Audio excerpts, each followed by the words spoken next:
하나님 말씀은 이사야 2장 3절입니다. 많은 백성이 가며 이르기를 오라 우리가 여호와의 산에 오르며 야곱의 하나님의 전에 이르자. 그가 그의 길을 우리에게 가르치실 것이라. 우리가 그 길로 행하리라 하리니 이는 율법이 시온에서부터 나올 것이요 여호와의 말씀이 예루살렘에서부터 나올 것임이니라. 하나님이 선택한 이스라엘 백성에게 하나님은 이해할 수 없는 일을 만드십니다. 그것은 성전이 짓밟히게 하고 하나님의 백성인 이스라엘이 짓밟힘 당하게 하십니다. 성전은 하나님의 임재의 상징입니다. 그런 특별한 장소가 그것도 하나님을 인정하지 않는 적들에게 무너지게 합니다. 그리고 하나님과 언약 맺은 이스라엘 백성들도 짓밟혀서 일부는 죽고 일부는 포로로 잡혀갑니다. 이런 일들에 대하여 이스라엘 백성들은 충격을 받습니다. 왜 하나님이 이런 일을 허락하시는가? 이해가 안 되는 것입니다. 왜 하나님께서 이렇게 하셨을까요? 이스라엘 백성들의 삶이나 오늘을 살아가는 우리의 삶이나 비슷한 부분이 많이 있습니다. 우리는 신앙생활을 합니다. 그럴 때 이렇게 생각합니다. 하나님이 나를 위하여 이렇게 해주실 것이다. 마치 하나님을 알라딘의 램프의 요정처럼 생각합니다. 내가 원할 때는 언제든지 불러내고 내가 원하는 일을 해줘야 합니다. 누가 중심입니까? 내가 중심입니다. 하나님은 나를 위한 조력자 정도로 생각합니다. 물론 입술로는 하나님이 가장 높다고는 고백을 하지요. 그 하나님은 내가 필요할 때만 찾는 나의 돕는 자일 뿐입니다.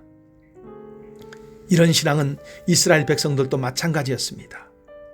그래서 그 결과가 타락하기 시작합니다.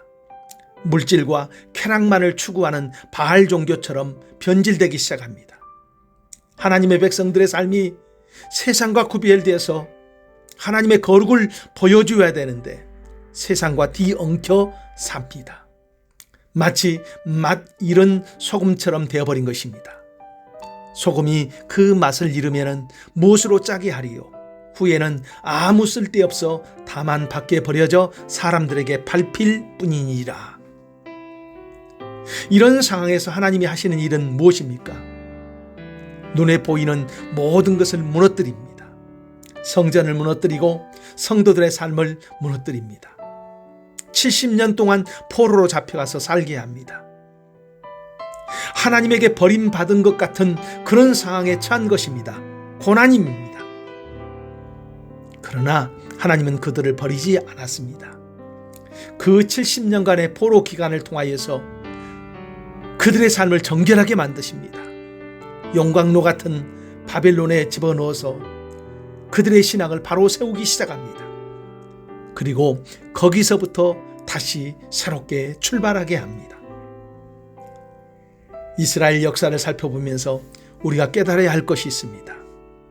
우리의 신앙이 교정되어야 할 것이 있다는 것입니다. 신앙은 나의 풍성한 삶이 목적이 아니라는 것입니다. 신앙은 바로 하나님이 나의 목적이 되는 것입니다. 하나님은 어떤 상황에서도 하나님이십니다. 그러면 나도 어떤 상황에서 하나님을 하나님 되게 해야 한다는 것입니다. 그리고 우리가 원하는 대로 하나님이 주시지 않는다 할지라도 여전히 하나님을 섬기는 것입니다. 마치 다니엘의 세 친구들의 신앙, 그리 아니하실지라도 여전히 하나님을 섬기는 이런 자세가 있어야 합니다. 그래요.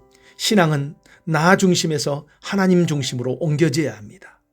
나 중심에서 하나님 중심으로 옮겨지기 위해서 성경에서 하나님이 어떻게 인생의 역사를 이끌고 가시는 것을 살펴보아야 합니다. 그리고 그 하나님의 인도를 묵묵히 따라가야 합니다. 신앙생활하는 우리에게 두 길이 있습니다.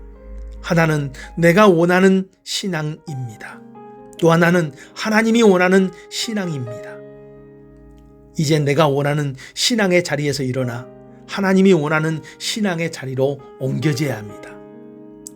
우리가 여호와의 산에 오르며 야곱의 하나님의 전에 이르자 그가 그의 길을 우리에게 가르치실 것이라 우리가 그 길로 행하리라 이런 고백을 하면서 오늘 또 하나님이 원하는 신앙의 그 자리를 차지하기를 축복합니다. 기도합니다. 하나님, 이제 하나님의 뜻을 찾아서 그 뜻을 내 인생의 목적으로 세우기를 원합니다. 내 인생이 하나님 중심으로 세워져서 하나님의 영광을 드러내게 하옵소서. 예수님 이름으로 기도합니다. 아멘.